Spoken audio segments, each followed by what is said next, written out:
خبر شامل کرتے ہیں نوشہرہ ورقہ سلیم پورہ سے۔ عمر فاروق سیٹھ کی رپورٹ کے مطابق مرکزی مسلم لیگ گوجرانوالہ کے زیر اہتمام تحفظ ختم نبوت اور یکجہتی فلسطین کانفرنس کا انعقاد۔ گوجرانوالہ مرکزی مسلم لیگ گوجرانوالہ کے زیر اہتمام ایک عظیم الشان تحفظ ختم نبوت اور یکجہتی فلسطین کانفرنس کا انعقاد کیا گیا، جس میں مختلف مذہبی سیاسی جماعتوں کے قائدین علماء کرام نے شرکت کی۔ کانفرنس میں امت مسلمہ کے اہم ترین مسائل ختم نبوت کے تحفظ اور فلسطینی عوام کے ساتھ یکجہتی کے اظہار پر تفصیلی گفتگو کی گئی۔ مرکزی مسلم لیگ پاکستان کے صدر خالد مسعود سندھو نے کہا، ختم نبوت کا تحفظ ہر مسلمان کا فرض ہے، اس کی خلاف ورزی برداشت نہیں کی جائے گی۔ سیف اللہ خالد قصوری جنرل سیکریٹری نے کہا، فلسطین کا مسئلہ پوری امت مسلمہ کا مسئلہ ہے، ہمیں اس کے حل کے لیے عالمی سطح پر آواز اٹھانی ہوگی۔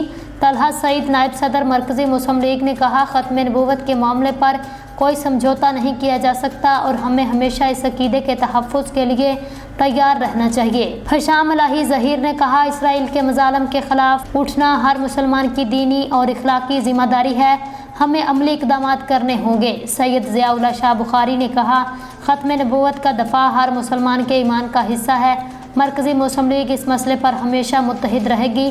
ڈاکٹر فرید احمد پراچا نائب امیر جماعت اسلامی نے کہا، فلسطین کی آزادی کے لیے امت مسلمہ کو عالمی سطح پر مؤثر کردار ادا کرنا ہوگا۔ پیر سید ہارون علی گیلانی نے کہا، فلسطینی عوام کے حقوق کے لیے ہمیں متحد ہو کر عملی قدم اٹھانا ہوگا، امت مسلمہ کے اتحاد پر زور دینا ہوگا۔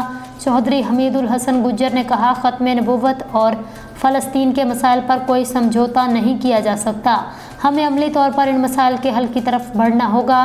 چودھری راشد علی سندھو نائب صدر گوجرانوالہ نے کہا، امت مسلمہ کو ان اہم مسائل پر متحد ہو کر دشمن قوتوں کے خلاف کھڑا ہونا ہوگا۔ کانفرنس میں دیگر قائدین نے بھی خطاب کیا، امت مسلمہ کے اتحاد و اتفاق پر زور دیا۔